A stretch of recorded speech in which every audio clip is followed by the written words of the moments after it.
in a world of relentless change.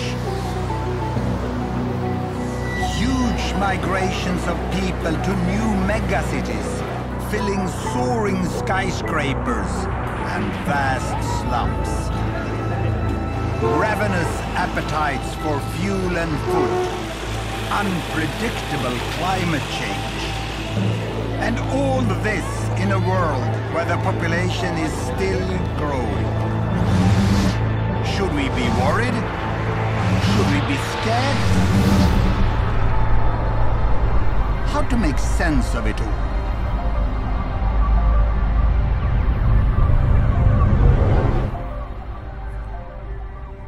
7 billion people now live on this planet of ours. Isn't it beautiful? But when some people think about the world and its future, they panic. Others prefer not to think about it at all. But tonight, I'm going to show you how things really are. My name is Rosling. I'm a statistician at... No, don't switch off. Because with the latest data from all countries, I'm going to show you the world in a new way. I'm going to tell you how world population is changing and what today's data tell us about how the future of the world will be. We undeniably face huge challenges.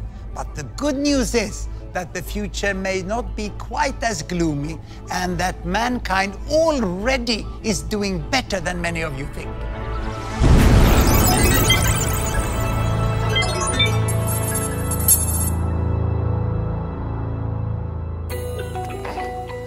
Babies, each one a blessing. But many people think population growth is out of control. Some even talk of a population bomb. Are they right? So where are we with population today and how did we get here? I'm going to tell you a story about everyone who ever lived. Well, at least during the last some 1,000 years. Here we go. I give you 2 axes. This is time in years. And this one here is world population in billions. In the year 10,000 BC, when the first people were becoming farmers, then the archaeologists estimate that the world population was only 10 million. Imagine 10 million, that's like Sweden today. A world of only Swedes. But then, as the millennia passed by, more farmers, food and people, and great empires could emerge. Egypt, China, India, and finally Europe. And population continued to grow, but very slowly. And I stop here at the year 1800, because 1800, that's when world population became 1 billion. Imagine all that time, the population growth was just with a tiny fraction of a percent through thousands of years. But here, 1800, with the Industrial Revolution, everything changed and population started to grow faster. In little more than 100 years, it reached 2 billion. And then, you know, when I was at school, it was 3 billion. And many people said, the planet cannot support more people. Even experts said that. But what happens was this, you know, we became 4 billion, 5 billion, 6 billion, 7 billion. Imagine, more than half of the world population have been added during my lifetime. And the number is still rising. Most of the population growth in recent years has been in Asian countries, like here in Bangladesh, where the population has tripled during my lifetime, from 50 to more than 150 million. It's now one of the most densely populated countries in the world. Some 15 million already live in the very crowded capital, Dhaka. People here, whether in the city or the countryside, are intensely concerned about the size of families. But a new Bangladesh is emerging. Like the Khan family, Mum Taslima, daughters Tanjina and little Sadia, and Dad Hanan. মহিলাদের সাজার জন্য বহুত time লাগে, পুরুষদের তো এত time লাগে না। হইছে তোরে বাবা, এই যে আবার হাত দিয়ে মুছলে আর দিলে কি লাভ হইল? Both Taslima and Hanan come from large families themselves, but they've decided to have just 2 children. বাংলাদেশে এখন একটা স্লোগান আছে যেটা সবার ঘরে ঘরেই জানে যে 2টি সন্তানের বেশি নয়, একটি হলে ভালো হয়। আমার ভাগ্য ভালো যে আমাদের 2টা সন্তান, অনেক সন্তান হইলে তো তাদের খরচা দিতে পারতাম। 2টা সন্তান যে মনের মতন তো তাদের যেটা চাওয়ার এটা পূরণ করতে পারতেছি।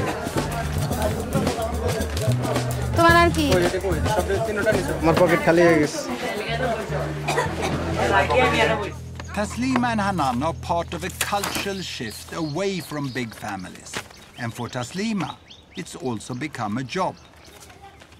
She works for the government family planning service, which employs women like her in every village. She goes door to door to try to help others to have smaller families too. মাসে গেছেন আজকে কতদিন? এইদিকে 5 তারিখে। তারপর আর কোনো পদ্ধতি নেন নাই? তাহলে সমস্যা হবে না? আমার বাচ্চা কোন সময় যাবে? আমার তো মনে করেন হয়তো অনেক দেরিতে বাচ্চা, এই যে তারপরও আপনি এখন তো 2টা বাচ্চা হয়ে গেছে। আমি তো গেলাম না, এবারে সবার লেগে যাই না। Taslima offers advice, moral support, and most importantly, a range of contraceptives. এগুলো কন্ডম। আপনি তো 3টা মেয়ে, এখন আর বাচ্চা নেবেন? বাচ্চা জন্মদান করার হয়েছে আপনি, আপনার বাবা জানবে কেনা? কষ্ট তো আপনার করতে হয়, কষ্ট তো আর বাবা করে না। কষ্ট কে করে? কষ্ট করলাম, হে যদি ফুলতে লেগেই করে তা আমার কিছু করার আছে? পিল দিয়ে দেই, মাসিক হওয়ার সাথে সাথে খাওয়া শুরু করবে।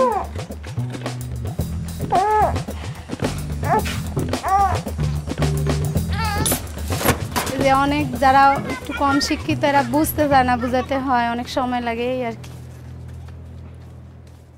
So how successful has Taslima and Bangladesh been in reducing fertility rate?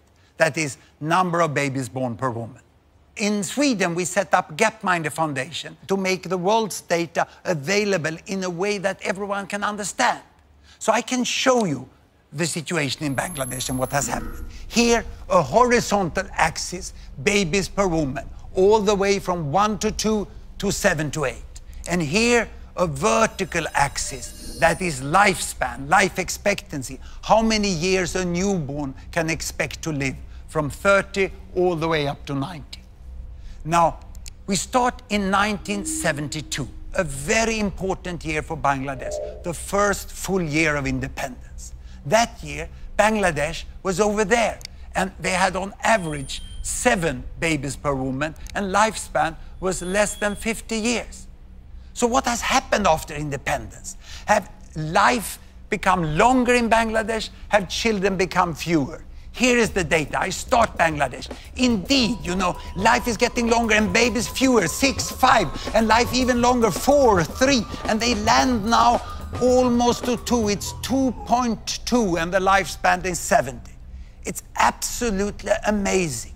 In 40 years, Bangladesh have gone from 7, 6, 5, 4, 3, 2. It's a miracle that has happened in Bangladesh. But is it only in Bangladesh?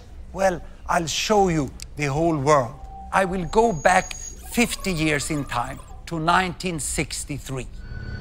Here are all the countries. And these green ones is America, North and South. The yellow ones is Europe, East and West. And blue is Africa, North and South of the Sahara. And red is Asia, and we include Australia and New Zealand. The size of the bubble show the size of the population. Look, the big ones over there is China and India, and Bangladesh is just behind. In 1963, the average number of babies born per woman in the world was 5. But it was a divided world. Can you see that? These countries over here, the developed countries, they had small families and long lives. And then there were the developing countries over here, and they had large families and short lives, and very few were in between. But now we'll see what has happened. I start the world. Here we go. And you can see that China is getting, the big bubble is getting to better health, and then they start family planning, they move along to smaller families, and the big green, look at Mexico. Mexico is coming there, and this is Brazil also, the green in Latin America, and here India is following. India is following. The big red bubbles are Asian countries going this way. Many Africans are still with many babies born per woman, and then Bangladesh over there overtakes India on its way to the small family, and now almost all go up to this bubble. Even Africa now starts to move. Ooh, that was the earthquake in Haiti. And now everyone ends up there. What a change we have. Today, you know, in the world, the average is 2.5. Imagine, you know, it used to be 50 years ago, 5. And the world has changed. The average number of babies born per woman have gone from 5 to 2.5. And it's still decreasing. What a big change. People would think that Bangladesh and countries like that is some sort of epicenter of a population bomb. They couldn't be more wrong. To me, health workers like Mrs. Taslima and their colleagues, who have taken their countries from this side all over in a few decades to much better health and small families, they are the heroes of our time. It's an amazing change that has happened. We no longer live in a divided world. But how much do people know about this amazing change? At Gapminder, we not only show data, we also measure how much people know or don't know about the world. So we did a first survey in Sweden. The results were depressing. So we did our second survey in Britain. And we had high hopes because the British have been all over the place, you know. So we thought we would get good results here. The first question we asked was, how many babies do women have on average in Bangladesh? And we gave 4 alternatives: 2.5, 3.5, 4.5, or 5.5. This is the result of the British survey.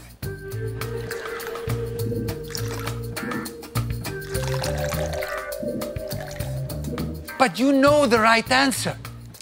It's 2.5. Only 12% of the British got it right. So we thought that perhaps it was those with low education who dragged down the result. So we segmented those who had been to the fine British universities and had a university degree. And here they are. This is the result.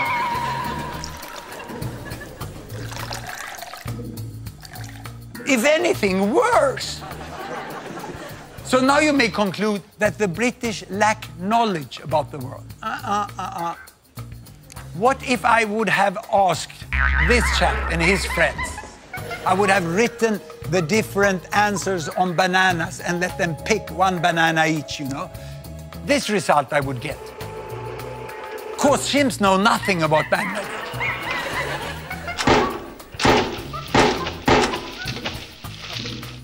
But by pure random, they will pick twice as many correct answers as the British. And of the British, you know, more than half of the British people think it's 4.5 or more. The problem here is not lack of knowledge, it's preconceived ideas. The British cannot even imagine, cannot even guess that women in Bangladesh have 2.5, and you know it's really 2.2 already. This is what the Brits don't know, that Taslima and her family are the norm in Bangladesh today, the most common family size. And it's not only there, it's all over the world. In Brazil, 2-child families. Vietnam, 2-child families. And even in India, the most common family size is 2 children today. And also if you go to the African continent, you go to the big cities here, Addis Ababa, you have less than 2 children per woman today in Addis Ababa. There can be Muslim, Buddhist, Hindu, Christian. There's not one religion, not one culture, not one continent where 2-child families cannot happen. This change from big families down to 2-child families is one of the most important things that have happened in the world during my lifetime. It's unprecedented in human history.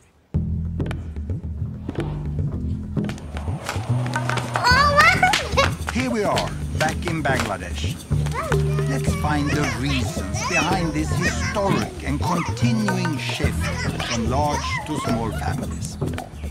Almost all girls in Muslim Bangladesh, like 15-year-old Tanjina, go to school today. The government now even pays families money to keep their daughters on at secondary level. At Tanjina school, boys are now outnumbered by girls.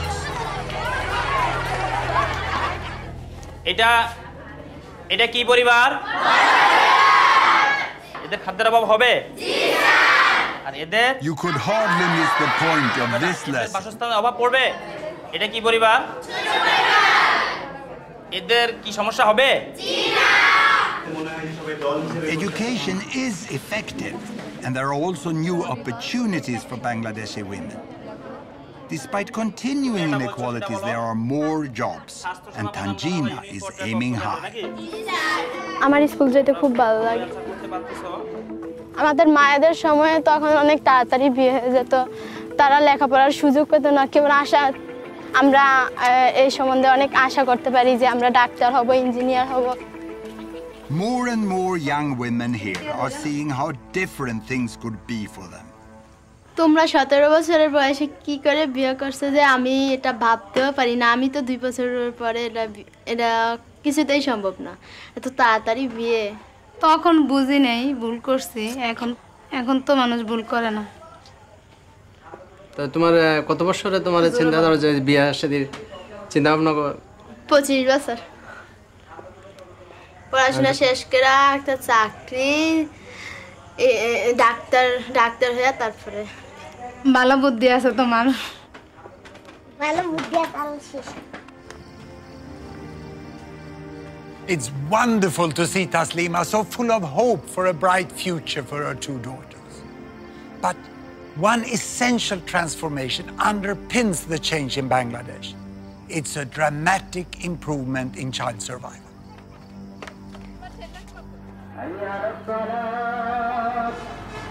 It's Ramadan, the Muslim month of fasting and reflection. At this auspicious time, Hanan is helping his parents to tend the family graveyard. 3 of Hanan's siblings died when they were very young. They are buried here. লুন্তি রুসিলায় মারা গেছে, খুব কান্দাকাটি করছি, আসাও গেছি, আইছি, খুব দুঃখের বিষয়। ব্যবস্থা থাকতো, ডাক্তার থাকতো, তো চিকিৎসা করলে একটু তো বাস। মনে পড়ে না, আমি যার দিন বাইছে তো একদিন মনে পড়বো না আমার। Back when Hanan's parents were a young couple, 1 in 5 children in Bangladesh died before they reached 5 years of age. All families lived with a constant fear of losing 1 or more children. আছে বাচ্চা আরেকজন হয়েছে, টুকুর মারা গেছে, তারপরে কেউ অনেক একটা বাচ্চাই হয়, তাহলে আবার নেও। এইভাবে বেরোবের থেকে এগুলি হয়েছে আর কি। এ সঙ্গে তো আর এই খেয়ালটা করি নাই যে অতিরিক্ত বাচ্চা যে এমনি নিতে আসি, ভবিষ্যতে অন্ধকার হইব না হইব। In the last few decades, Bangladesh has made great progress in basic health, particularly in child survival. Vaccines, treatment of infections, and better nutrition and hygiene have all saved the lives of millions of children. And as parents have come to see that all of their children are now likely to survive, the biggest obstacle to family planning has at last gone. Even in the slums of Dhaka, women now have on average just 2 children.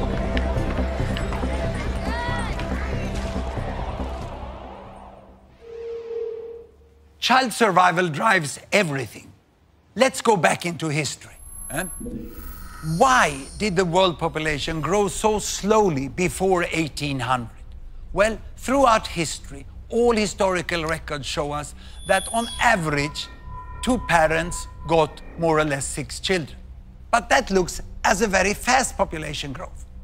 So why didn't it grow? Because 1, 2, 3, 4 of the children died before growing up to become parents themselves. People in the past never lived in ecological balance with nature. They died in ecological balance with nature. It was utterly tragic. But with the Industrial Revolution, this changed. Better wages, more food, tapped water, better sanitation, soap, medical advances. You know, so why did then, from all these advances, why did population grow? Was it because they got more children? No. 1963, that year when I was at school, actually the number of children per woman had decreased a little in the world to 5. And the reason for the fast population growth was the improved child survival. 4 survived at that time. But still, 1 out of 5 died. That was still terrible. So it's only in the recent decades that most of the countries have taken big leap forwards in child survival and in family planning, so that we are now approaching the new balance. And it's a nice balance. 2 parents on average get 2 children that survive. We have families in a very happy balance. This is the most normal family situation in the world today. And what does this mean for the future here? I will show you the projection, the best projection into the future from the finest demographers we have at the Population Division of the United Nations. And it looks like this. It's going to continue first up to 8, and then it goes up to 9, and then it goes here. But see, it's slowing down. By the end of the century, it's becoming more flat there. And if I do a close-up on this, you can see that we are expecting a slowing down and the end of fast population growth. But of course, this is a projection that has a certain degree of uncertainty. But we are sure that we are at the end of fast population growth within this century. It's all due to a remarkable effect of the falling fertility rate. Look here, if we go back into this. I'll show this by showing you the number of children in the world. The number of children from 0 to 15 years of age. Here they come. Look, the number of children there increased slowly, and then also it increased rapidly. So by the turn of the century here, there were 2 billion children in the world. And to me, that was an important year because that was when Doris was born. That's my first grandchild. And she was born at a very special time for children in the world, you know. Because the specialists, the demographers, estimate that from this year, the number of children in the world will continue like this. It will not increase any longer. By the end of the century, we will still have 2 billion children in the world. When Doris was born is when the world entered into the age of peak child. The number of children are not increasing. Now, this will confuse you, because how can then the total population grow like this if the children doesn't increase? Where will all these adults come from? And to explain that, I have to leave this fancy digital stuff and show you real powerful educational material we have developed. And it's here. I will show you the world population, ladies and gentlemen, in the form of foam blocks. 1 block is 1 billion. 1 block is 1 billion. And that means that we have 2 billion children in the world. Then we have 2 billion between 15 and 30 years of age. These are rounded numbers. We have 1 billion 30 to 45. We have 1 billion 45 to 60. And then we have my block, 60 years and older. We are here on top. This is the world population today. And you can see that there are 3 billions missing, like here. Only few of them are missing because they have died. Most of them are missing because they were never born. Because back then, you know, before 1980, there were much fewer children born in the world because there were fewer women giving birth to children. So this is what we have today. Now, what will happen in the future? Do you know what happens to old people like me? They die. Yes, there was someone here who works in hospitals. Yeah? So they die. The rest, they grow 15 years older and have 2 billion children. These ones are now old, time to die. And then these ones grow 15 years older and they have 2 billion children. This one die and the rest grow 15 years older and have 2 billion children. And without increasing the number of children, without increasing the length of life, we have 3 billion people more by this big inevitable fill-up of adults, which will happen just when the large young generations grow up. Now, there's one more detail, which is good news for the older ones here, like me, that it's estimated that the old people will live a little longer. So we have to add 1 billion more for the old here on the top. And I'm desperately hoping that I will be part of that group, because then I can live long and read the annual statistic as they come reporting every year. But when I talk to many fine environmental activists, which are really have a good concern about the environment, they very often tell me, we have to stop population growth at 8 billion. But when I then talk with them, first they don't know that we have reached peak child. And then they are completely unaware that most of the remaining population growth is an inevitable fill-up of adults. So we will end up with more or less this amount of people. So we know how many billions there will be, but what about where they live? Now and in the future. There you have the world, and here are the 7 billion. Now, out of the 7 billion, 1 live in the America, North and South together. 1 in Europe, 1 in Africa, and 4 in Asia. So this is now, but how to remember this? I have a very simple way of remembering this. I put up the numbers like this, and then I say, this is the PIN code of the world, 1114. Now, what will happen up to mid-century? That we know fairly well. Europe, no increase. In fact, the European population is decreasing. In America, a little more people, mainly retired people in Latin America. So it makes no difference. It's more or less the same. In Asia, we will have 1 billion more. And then the population growth in Asia is over. In Africa, in the next 40 years, the population will double to 2 billion. Now, to the end of the century, well, we know quite well, no more people in Europe, no more in America, no more in Asia, but Africa is set, as we have data today, for another doubling. So there will be 4 billions in Africa. The 2100, and probably the final PIN code, will be 1145. So in 2100, there will be quite a different world. The people who live in what I call the Old West, in West Europe and North America, will by then be less than 10% of the world population. 80% of the world population will be living in Asia and Africa. But will there be resources enough to sustain them? Well, this will be a huge challenge, and nothing will come automatically. But my take is that it is possible for all these billions to live well together.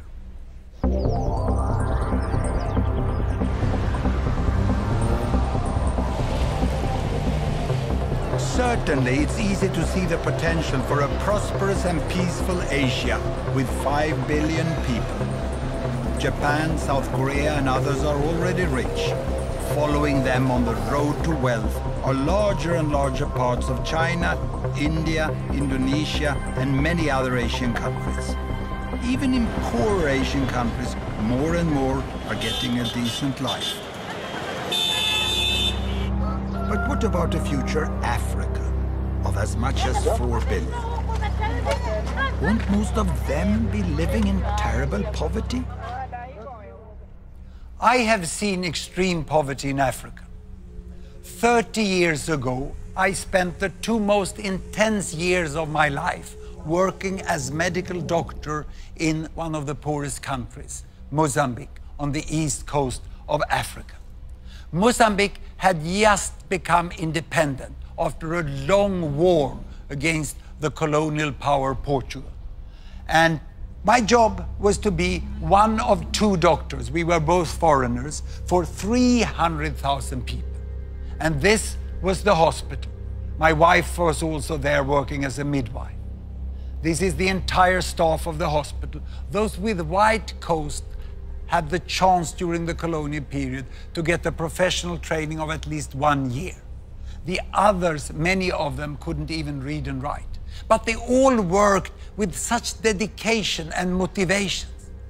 But the patients came with the worst diseases of extreme poverty, and our resources were often not enough. And especially my skills as a young doctor did not meet the need of the patients.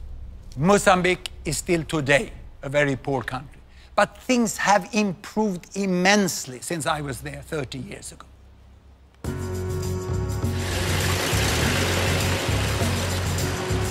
For a start, there's now a brand new hospital in the town where I worked 30 years ago.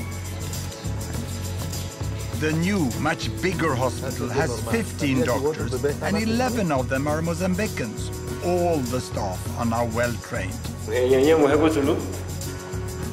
The director of the hospital is Dr. Kashimo, the obstetrician. Tudo indica que estamos perante uma gravidez gemelar. The transformation here is amazing to me.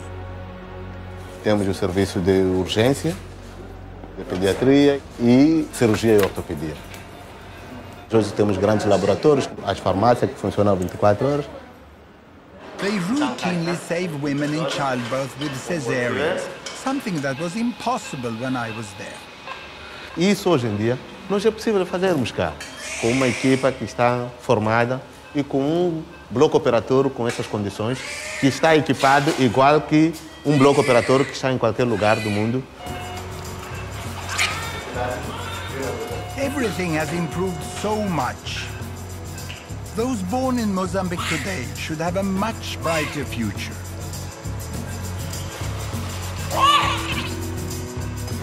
Not just because of better health, but a booming economy too, with busy ports and markets, and new industries with lots of new jobs. I know you might be thinking that this good news is just about cities and towns. And it's true. The worst challenge is in the rural areas where most people live. But things are changing here too. Deep in rural northern Mozambique lies the district of Mogovolas. This is home for Olivia, Andre, and their young family. Like so many other poor people in the world, Olivia and Andre are farmers, reliant on what they grow for what they eat.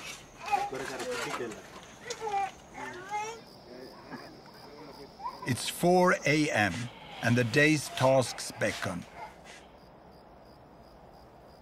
Andre heads straight to the fields. Olivia first goes to fetch water. Both have to walk miles to get anywhere. Well, okay, kastara ora bili. Hey, kapanya tu water sak. Ini kastara inta igora bili. Inta kimpia pahiki boli ya kilamwe. With no other means of transport, everything has to be carried. Olivia and Andre have 8 children. Fertility rates are still high in much of rural Africa, and it's the poorest families who have the most mouths to feed.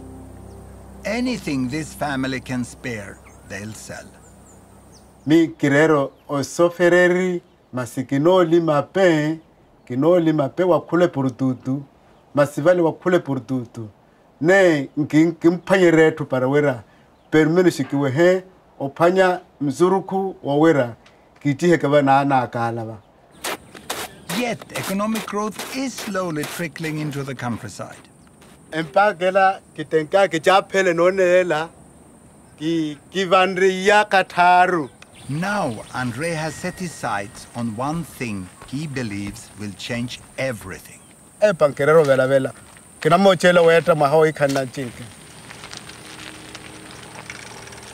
Bicycles can make a huge difference to the lives of the rural poor. They save hours every day and get so much more done. With a bicycle, they can carry much heavier loads to the market and earn more money. They can travel to find work. And if they get sick, they can reach a health clinic in time. Opora kitume chinka kino teli ya pe kino kala normal teli wa porque e chinka etoke hikale chinka etok owe tuyo etoke yo kelonke. Andre and Olivia have been putting money away for 2 years. They haven't quite enough yet. Everything now depends on the sesame seeds, which they are just harvesting. If they can get a good price, they might just make it. Andre and Olivia live in one of the poorest countries, and they live in the rural area, which is the poorest part of that country. So how many people are there in the world living like they? And how many are there that are poorer? I'm going to show you this yardstick. Very simple, poor and rich. And here I have all the 7 billions again. They are in a very simplified way lined up there from the poorest to the richest. Now, how much does the richest billion earn here in dollar per day? Well, let's look here. Ooh, it's coming up, it's coming up. Ooh, yo. I can't even reach $100 a day. Then let's look at the middle billion, who is exactly in the middle. How much do they earn? It'll come, yes, just 10. And then I go over here to the poorest billion. How much do they get? Well,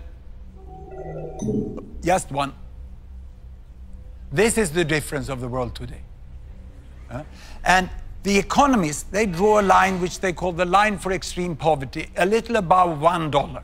That's when you hardly can have enough food to feed the family. You cannot be sure that you have food all days, you know. And 1 billion is clearly below that still. And the second billion is sort of divided by that line. And then the others are above it. Now, the poorest people, they can hardly afford to buy shoes. And when they get shoes, the next thing they will save for is bicycle. This is where Andre and Olivia is. And after bicycle, you will go for the motorbike. And then after the motorbike, it's the car. And I remember when my family got the first car. It was a small gray Volkswagen. The first thing we did was to go to Norway on holiday, because Norway is so much more beautiful than Sweden. It was a fantastic trip. And now I'm in this group. I can go, like the richest billion, we can go on holiday by airplanes. Of course, there are people who are much richer than the airplane people. Some are so rich, so they're even contemplating that they should go as tourists out into space. And the difference in income from the airplane people to the very richest over there is almost as big as it is from the airplane people here, you know, all the way down to the poorest in that side. Now, the most important to remember from this yardstick is this. And I need to show you this, I need my stepladder. Sometimes you need some old, well-functioning technology also. Here.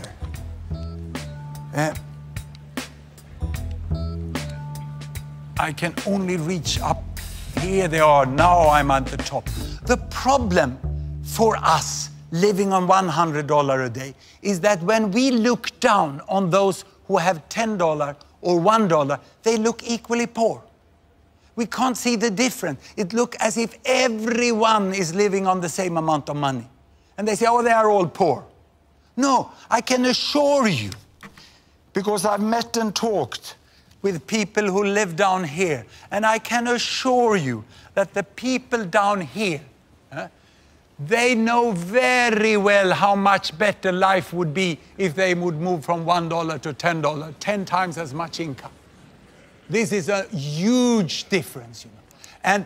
And to understand this, this is what Olivia and Andre is trying to do now. Each little step they take along this line here, you know, from the shoes towards the bicycle, small as it may seem from far distance, make a huge difference in their life. And if Andre and Olivia would get that bicycle, it would speed them along to better life and better wealth up in this end. Today, Andre and Olivia are preparing to sell the sesame crop they've been growing for many months. ya khala 25. Masintano va, o khala un poco normale, only toma 40, 45. But Andre and Olivia will have to be careful if they are to get paid the proper price.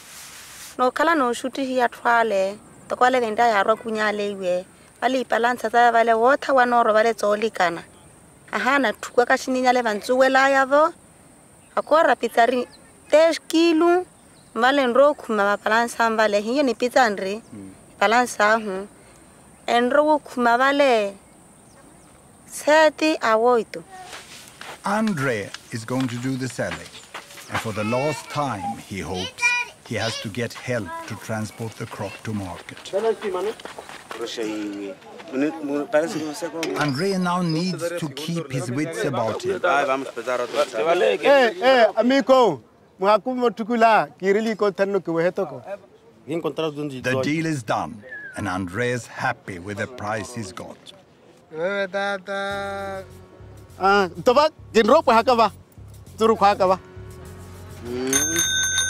It's the moment the family have worked so hard for. Hola. Yaroa. Hola. Yaroa.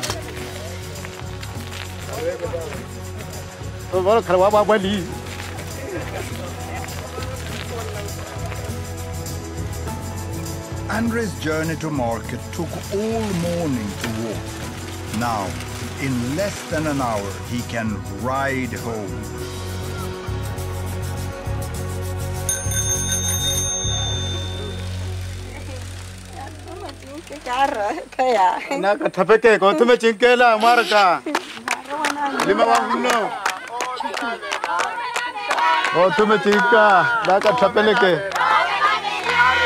The bicycle is put to use at once. The children fetch water with it. Andrea carries more crops to the market. And just as importantly, Olivia and Andrea can now easily reach their lessons for adults, so they can learn better maths and how to read and write. Kitukuma jezuru kwaka, kintume mota, kapa kiraka markale, na shanaka.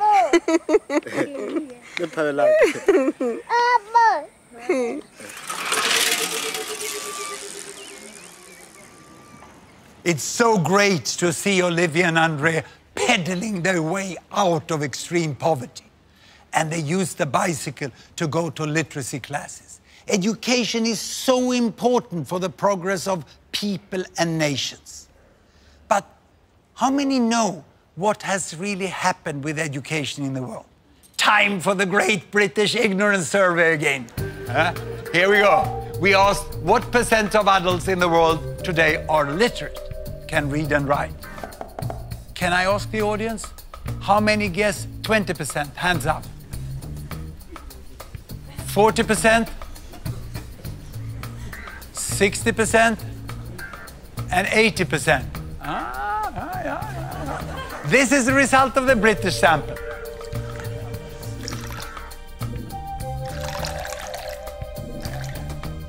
Now, by now, you can use the result of the British survey to find out what the right answer is, isn't it?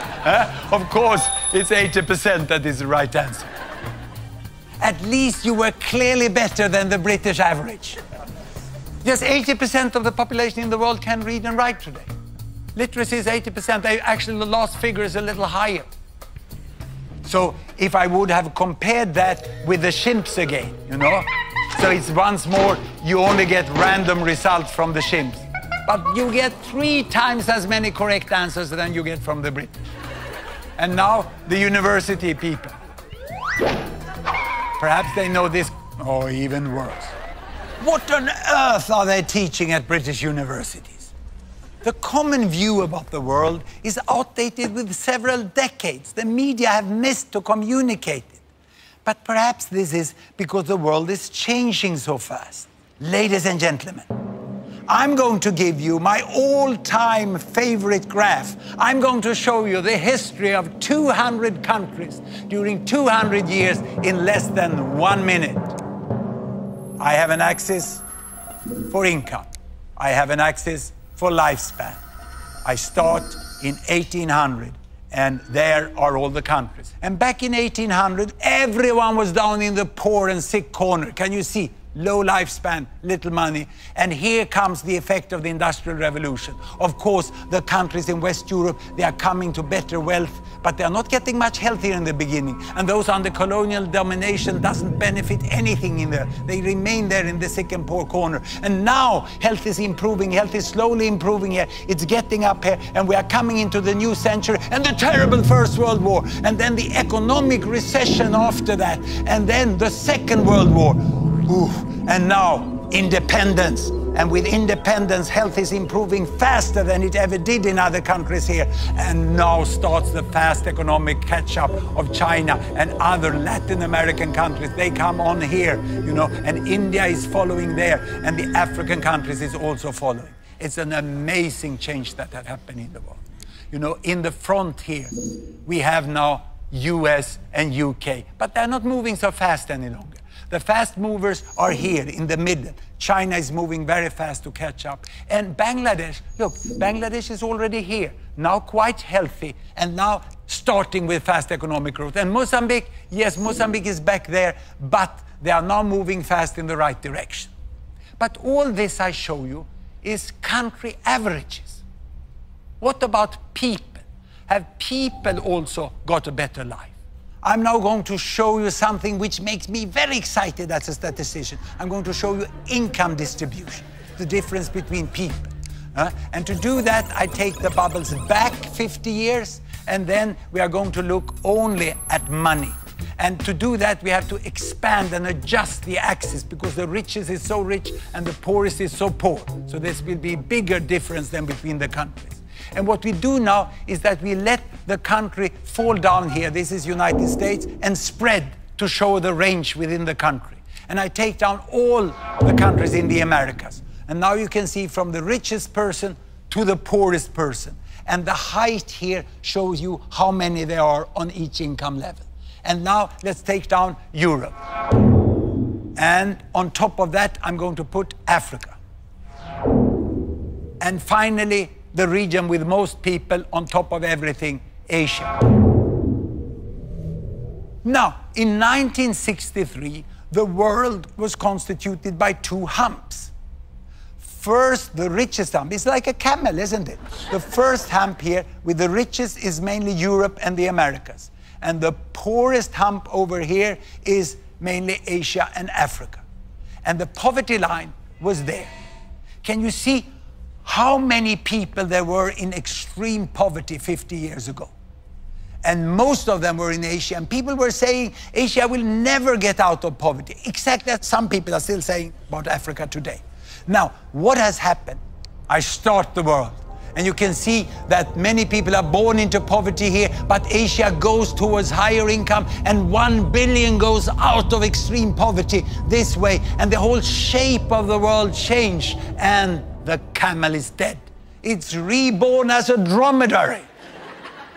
And what you can see here, you know, is the variation from the richest, that is most people in the middle. And there's a much smaller proportion of the world now in extreme poverty. But be careful, it's still a lot of people, more than 1 billion people in extreme poverty. Now the question is, can this move out of extreme poverty now continue for those in Africa and even for the new billions in Africa? I think it's possible, even probable, that most countries in Africa will rise out of poverty too. It will need wise action and huge investment, but it can happen. The many countries of Africa are not all advancing at the same pace. A few are moving very fast, others are stuck in conflict. But most, like Mozambique, are now making steady progress. And what about feeding all the new African people in the future? Yes, there are shortages today, but there is also much potential here. Agricultural yields in Africa are just a fraction of what they could be with better technology.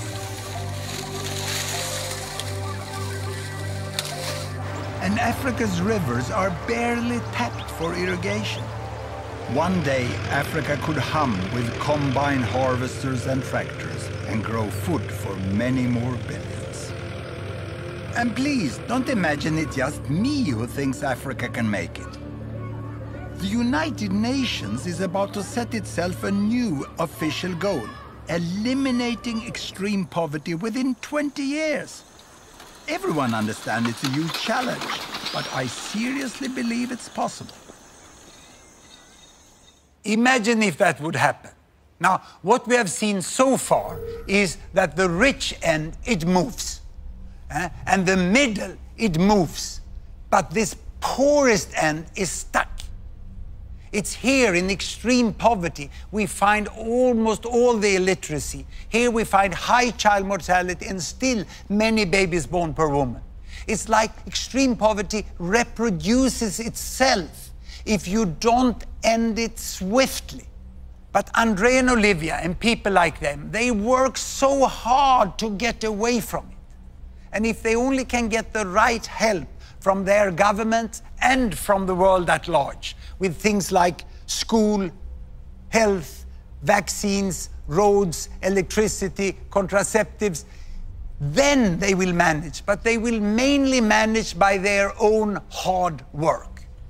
Here we go, you know, go on, follow Andre and Olivia across the line, you know. It is possible within some decades, yes! But getting out of poverty is just the beginning. People want to continue along this line to a good life.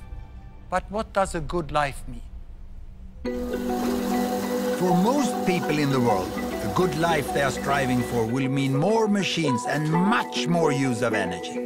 So there's a problem, because all this adds to one of the great threats for the future, severe climate change. 80% of the energy the world uses is still fossil fuels.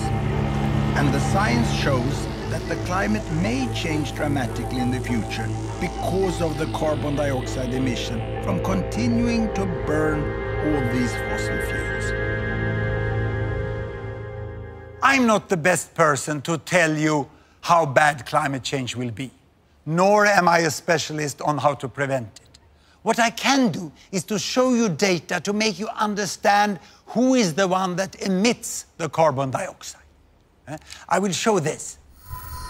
You remember the yardstick from the poorest billion to the richest billion, from the one who hardly can afford shoes to the one who fly with airplanes. Now, this shows the total amount of fossil fuel used in the world during 1 year. Coal, oil, and natural gas. And it represents more or less the total emission of carbon dioxide. Now, how much of that is used by the richest billion? Half of it. Now, the second richest billion? Half of what's left. Then you understand what the third use. Half of what's left. And the others use hardly anything. This is rounded numbers, but it clearly shows, you know, that almost all the fossil fuel is used here by the 1, 2, 3 richest billions. More than 85% they use. Now, the richest billion here at least have stopped increasing, but we are yet to see whether they will decrease. And in the coming decades, it's the economic growth of these two that will increase the fossil fuel use and the carbon dioxide emission. Even if these ones over here come out of extreme poverty and get richer all the way to the motorbike, that doesn't contribute much to the emission of carbon dioxide. And regarding population growth, most of the additional billions in the next 40 years will be in this group here. But still, if you ask people in the richest end, they seem to get everything wrong. They look down on the world from their very high emission, and then they say, oh, those over there, you cannot live like us. You will destroy the planet. You see, I find the argument from the people here catching up to be much more correct than logic. They say, who are you to tell us that we can't live like you? You better change first if you want us to do it differently. There are many essentials to having a good life that billions in the world do not yet have. Andre's village and house, and so many like them, don't even have electricity. Mozambique has huge coal reserves. And if it and the other poorest countries build affordable new power stations burning coal for electricity and industry, I don't think anyone who emits more carbon should interfere. Now, what I'm going to do is ask you 2 questions that I often ask my Swedish students. The first one is this: how many of you have not traveled by an airplane this year? Quite a few can do without flying. So the next question is, how many of you have stayed away from washing machines and you have hand washed all bed sheets, clothes and laundry during the last year? I thought so. No one. Everyone who can afford use washing machine, even the hardcore in the environmental movement. And I still remember the day when my family got the washing machine. It was the 1st of November, 1952. Grandma was invited to be the first to load the machine. She had hand washed her entire life for a family of 9. And when she loaded the machine, she sat down on a footstool and she watched the entire program during 1 hour. She was absolutely mesmerized. For my mother, it also meant a lot of more free time to do other things. She could read books for me. I think that's what made me professor. No wonder we said, thank you, steel mill, thank you, washing powder factory, thank you, electrical power station. Now, when thinking about where all this leaves us, I have just one little humble advice to you. Beside everything else, look at the data. Look at the facts about the world, and you will see where we are today and how we can move forwards with all these billions on our wonderful planet. The challenge of extreme poverty have been greatly reduced, and it's for the first time in history within our power to end it for good. The challenge of population growth is in fact already being solved. The number of children have stopped growing. And for the challenge of climate change, we can still avoid the worst. But that requires that the richest, as soon as possible, find a way to set their use of resources and energy at a level that step by step can be shared by 10 billions or 11 billions by the end of this century. I've never called myself an optimist, but I do say I'm a possibilist. And I also say the world is much better than many of you think. Thank you very much.